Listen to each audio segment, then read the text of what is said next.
Hold on. Well, picture these as plaid.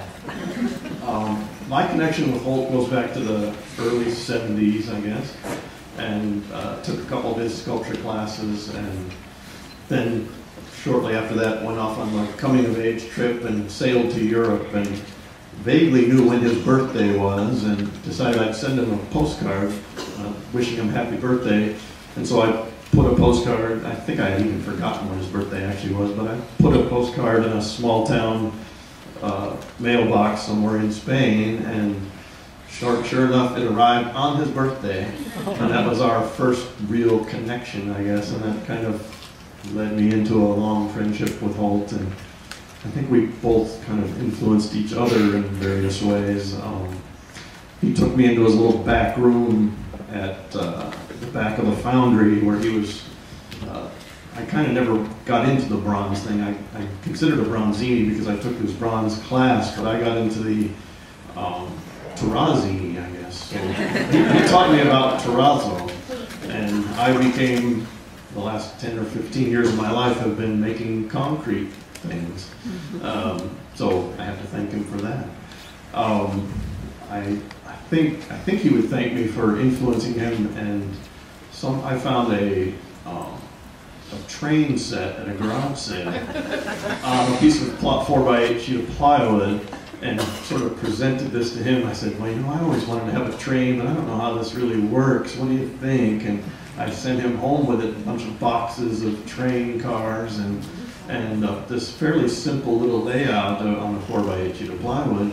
And if you went by his studio now, you'd see, I think it was about 2 years of his life was the train phase. And he was currently into that. I guess he was taking some time off recently, but he got into the trains. And he played with those with his grandkids. I know they had a good time with those.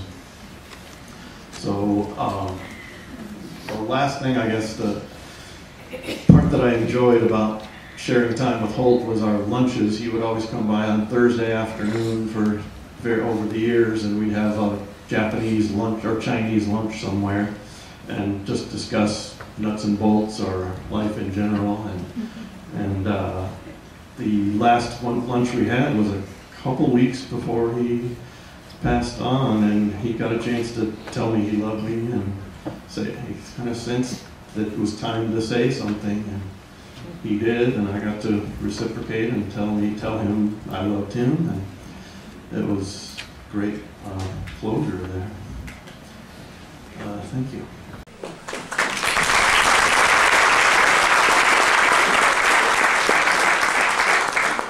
While he's going over, we used to drive up to Pinecrest.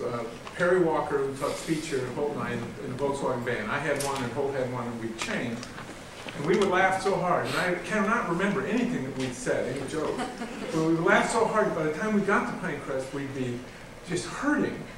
One day, there was a stray boat that was sort of wandering around the lake, and Holt looked at me and he said, that boat's got to go over the dam. That boat has to go over the dam. So we, in spite of the fact that the landlord up there